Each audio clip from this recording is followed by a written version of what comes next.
10 taon ng pag-aasawa ang nararapat sa isang karapat, dapat na pagdiriwang, ngunit ang regalo na inihanda ng asawa para sa kanyang asawa, upang sabihin ang hindi bababasa, hindi inaasahan. Sa araw ng anibersaryo ng kanilang kasal, na may ngiti sa kanyang mga labi, sinabi niya, "Binabati kita sa aming anibersaryo, ang aking pag-ibig. At nakuha ko na ang pagkakataon na ilipat ang 3 milyon mula sa iyong balanse sa account ni nanay."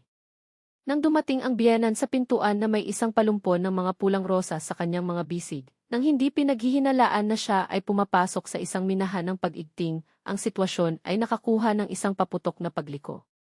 Magandang gabi, mahal na tagapakinig. Ito ay Ander Branco, at ito ay mailabis na kasiyahan na tinatanggap kita sa Almas M. Confito Channel. Ngayon ay nagdadala ako sa iyo ng isang kwento na pukawin ang iyong emosyon at gagawin mong isipan muli ang mga limitasyon ng paggalang sa isang relasyon. Maghanda para sa isang salaysay na puno ng twists at liko. Si Knya Elsia Melnikov ay palaging itinuturing na kanyang sarili na isang babaeng babae. Isang dekada sa panig ni Igor ang nagturo sa kanya na sipsipin ito at isara ang kanyang mga mata sa maraming bagay. Ang biyenan na si Aline Borisovna ay isang palagi at nagsasalakay na presensya, palaging nakakasagaba sa buhay ng mag-asawa, habang ang asawa, na walang tigil, ay kinuha ang panig ng kanyang ina. Ngunit ang nangyari sa araw ng kanilang 10th anibersaryo ng kasal, ay ang huling dayami na sumira sa likuran ng kamelyo. Noong umaga ng araw na iyon, nagising si Knya na may magaan na pag-asa sa kanyang dibdib. Pinangarap ko na, sa wakas, matutupad ni Igor ang kanyang pangako ng isang romantikong hapunan, silang dalawa lamang. Sa halip, umalis siya para sa trabaho na mailamang makita ka ngayong gabi na itinapon sa hangin na parang hindi mahalaga na detalye. Ginugol niya ang buong araw na naghahanda, bumili siya ng mamahaling alak, nagluto ng isang espesyal na hapunan at nagsuot ng isang bagong damit, naghihintay para sa sandali na darating ang kanyang asawa na may ilang sorpresa na sorpresa. Pag-uwi ni Igor, malinaw na nasasabik siya. Niyakap niya ang kanyang asawa at, na may isang solem na hangin, ipinahayag, "Maligayang kaarawan, mahal ko." At nalutas ko na ang isa sa mga problema ng aking ina, nagpasa ako ng 3 milyon mula sa iyong account sa kanya. Nagyelo ang Kenya. Na 3 milyon ang kumakatawan sa pagbabayad para sa isang pangunahing proyekto sa dekorasyon na nakumpleto niya pagkatapos ng 6 na buwan ng mga walang tulog na gabi, pag-aayos ng bawat detalye. Ito ay ang kanyang pera, ang bunga ng kanyang trabaho, at ang pag-access sa account na iyon ay pinaghihigpitan, nakalaan lamang para sa mga emerhensya. Ano ang ginawa mo? Bulong niya, naramdaman na nakabukas ang lupa sa ilalim ng kanyang mga paa. Nagkibit, balikat si Igor, na parang pinag-usapan niya ang panahon. Nais ni nanay na bumili ng isang bukid sa labas ng Sopaulo, at ang halagang iyon ay nawawala.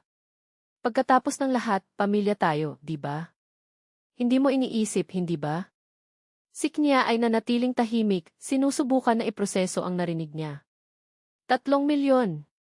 Ang iyong mahirap na pera, na nakuha ng mga oras ng pag-aalay, na ibigay ng walang konsultasyon, ng walang babala. Igor, ito ang aking pagbabayad. Ang aking trabaho, sumabog siya. Kaya ano? Kami ay pamilya, paulit-ulit niya, na parang nabigyang katwiran ang lahat. Bukod, nangako siyang babayaran ito sa isang buwan nang ibenta niya ang kanyang apartment sa timog na kapitbahayan. Alam ni Knya na si Aline Borisovna ay hindi kailanman ibebenta ang pag-aari na iyon. Sa katunayan, nagpahayag na siya ng maraming beses na maiiwan lang siya doon. Ngunit ang pakikipagtalo sa kanyang asawa ay tulad ng banging kanyang ulo laban sa isang pader. Makalipas ang 1 oras, tumunog ang doorbell. Ito ay Aline, na may isang palumpon ng pulang rosas at isang matagumpay na ngiti sa kanyang mukha. "Kinhinha, mahal ko," kumanta siya, na may maling tamis. "Binabati kita sa iyong kaarawan. Maraming salamat sa iyong tulong sa bukid. Ikaw ay isang tunay na anak na babae." Ang biyenan ay pumasok sa bahay na parang pag-aari niya ang lugar at sinimulan ang pagdedetalye ng kanyang mga plano para sa pag-aari. Ang rose garden na kanyang itatanim, ang pool na pupuntahan niya sa susunod na tagsibol, ang kubo na kanyang itatayo. Siyempre, hindi mo magagawa ang lahat ng sabay. Sabay, siya ay nagbuntong, hininga, na parang isang awa. "Ngunit tutulungan tayo ni Kninha, hindi ba siya, mahal ko?" Tumango si Igor, buong pagmamalaki, habang si Knya ay nakaramdam ng galit na kumukulo sa loob. Ang babaeng iyon na, sa loob ng isang dekada, ay nakakalason sa kanyang buhay, pinupuna ang kanyang pagkain, na dumadaan sa kanyang mga gamit, na gumagawa ng mga pagpapalagay tungkol sa lahat, mula sa puso ng bahay upang mapalaki ang mga apo na hindi man umiiral, ngayon ay mayroon pa rin siyang ugat na gugugol ang kanyang pera na parang kanya. Kumusta naman ang apartment? Tanong ni Knya, na may katahimikan na nagulat sa kanya. Kailan mo ibebenta ito? Nag-atubili si Alain para sa isang segundo, ngunit sa lalong madaling panahon ay nakabawi. Ang apartment, well, binago ko ang aking isip. Itatago ko ito bilang isang reserba. Ngunit huwag mag-alala, ibabalik ko ng kaunti ang pera sa aking pagretiro. Ginawa ni Knya ang matematika sa kanyang ulo. 30,000 sa isang buwan. 3 milyong hinati ng 30,000 ang nagbigay ng 100 buwan. Halos 9 na taon ng pag-install. Naunawaan, sabi niya ng tuyo at patungo sa kusina. Doon, nakasandal sa lababo, sinubukan niyang huminahon, ngunit lumaki lamang ang kanyang galit. Naalala niya ang bawat kahihiyan, ang pagpuna sa kanyang pagkain, ang mga oras na inayos ng kanyang biyenan ang bahay nang hindi humihiling ng pahintulot, ang mga personal na bagay na nawala dahil naisip ni Alain na sila ay walang silbi. At si Igor, laging tahimik, palaging nasa panig ng kanyang ina, hindi kailanman ipinagtatanggol siya, hindi kailanman nagpapataon ng mga limitasyon. Ngayon, sa itaas nito, nagnanakaw siya mula sa kanya. Nang bumalik siya sa sala, dinala niya ang isang tray ng prutas at isang matahimik na ngiti. Patuloy na nag-chat si Alain tungkol sa kanyang mga plano, gesturing tulad ng isang reyna sa kanyang trono. Kinhinha, hindi mo ba ako nakuha ng diskwento sa iyong mga kontak? Kailangan kong baguhin ang kusina ng bukid. Siyempre, sagot ni Knya, na may isang tamis na naging kahina, hinala sa lahat. Ngunit una, pormalin natin ng maayos ang lahat. Isang resibo para sa utang at ischedule ng pagbabayad. Pagkatapos ng lahat, ako ay isang negosyante. Kailangan ko ang lahat ng dokumentado para sa buwis sa kita. Sumimangot si Alain. Anong mga dokumento? Para sa ano? Sinubukan ni Igor na mamagitan, hindi na kailangan para doon. Pamilya kami. Tiyak na dahil kami ay pamilya, sumagot si Knya, matatag, ang lahat ay kailangang maging malinaw at transparent. Binuksan niya ang kanyang notebook at sinimulan ang pagsulat ng kontrata, 3 milyon na ibabalik sa isang taon, na may interes na 24% bawat taon, ang karaniwang rate para sa isang personal na pautang. Interes, nagprotesta si Igor. Hindi kami sumasang ayon sa mga rate ng interes. Hindi kami sumasang ayon sa anuman, sagot ni Knya, malamig. Walang nagtanong sa akin. Kinuha nila ang aking pera ng walang pahintulot. Kaya ngayon, sundin ang mga patakaran ng merkado. Si Alain, malinaw na kinakabahan, ay walang pagpipilian. Nasa kamay na ang pera. Nilagdaan niya ang papel na binibilang sa ilang paraan upang makalabas ito mamaya. Ngunit si Knya ay hindi magbibigay. Kinabukasan, nagpunta siya sa isang abogado, nakarehistro ang dokumento na may isang notaryo at nagbukas ng isang proseso ng pagpapatupad, kung sakaling may pagkaantala. Nabigla si Igor. Susuriin mo ba ang aking ina? At ninakaw mo ang iyong asawa, sagot niya, nang hindi kumikislap. Ang unang pagbabayad ay dahil sa isang buwan. Siyempre hindi nagbabayad si Alain. Sa halip, nagpakita siya ng isa pang palumpon na nagbubulong tungkol sa kung paano ang kanyang pagretiro ay walang halaga, kung gaano kahusay ang lahat. Kinhinha, pag-ibig, hindi mo ba ipagpaliban ito ng isang buwan pa? Hindi, sumagot si Knya, tuyo, at tinawag ang mga bailiff. Ang susunod na 6 na buwan ay naging isang digmaan. Sinubukan ni Alain ang lahat, emosyonal na blackmail, pagbabanta, apela sa malalayong kamag-anak. Si Igor ay nagpupumilit sa pagitan ng kanyang ina at ng kanyang asawa na humihingi ng kasunduan. Ngunit hindi ibibigay ni Knya. Hinarang ng mga opisyal ang pagretiro ng biyenan at nagsimulang imbentaryo ang kanyang mga pag-aari. Sumigaw si Alain, inakusahan ang kanyang manugang na babae ng kalupitan, sinabi sa kanyang mga kapitbahay na siya ay hinihimok sa kahirapan. Ang Knya, gayunpaman, ay hindi bumalik. Matapos ang 8 buwan, sumira si Alain. Ibinenta niya ang hindi matitinag ina apartment at binayaran ang utang na may interes, pagwawasto at legal na gastos. Ang pangwakas na halaga ay mas mataas kaysa sa paunang 3 milyon. At si Igor, sa wakas ay naintindihan niya na ang mga pagkilos ay may mga kahihinatnan. Tulad ng para sa kanya, nalaman niya na ang pasensya ay may limitasyon at kung minsan, ang hustisya ay kailangang dalhin sa sariling mga kamay. Ang utang, na lumala na tulad ng isang nakamamatay na tumor, ay umabot sa marka ng 4 milyong reais. Hindi kita kailanman patatawarin para sa aligned hist sa pamamagitan ng clenched ngipin, habang itinutulak niya ang folder gamit ang mga tseke patungo sa kanya. At hindi ko mapapatawad ang pagnanakaw na ginawa mo laban sa akin, sagot ng batang babae na may nakasimangot. Dudze na pinalamig ang dugo ng kanyang biyenan. Walang puot sa kanyang tinig, ang lamig lamang ng isang tao na nagsara na ng kabanatang ito ng kanyang buhay na may isang selyo ng wax. Desperadong sinubukan ni Igor na patch ang mga piraso ng kanyang kasal. Ang mga bulaklak sa opisina, mamahaling hapunan, walang laman na pangako na isa oras na ito ay naiiba. Ngunit natutunan na ni Knya na magbasa sa pagitan ng mga linya, ang kanyang mga dahilan na smack ng takot, hindi panghihinayang. Kapag nilagdaan niya ang mga papeles ng diborsyo, walang luha, walang sumisigaw, walang mga eksena sa opera ng sabon.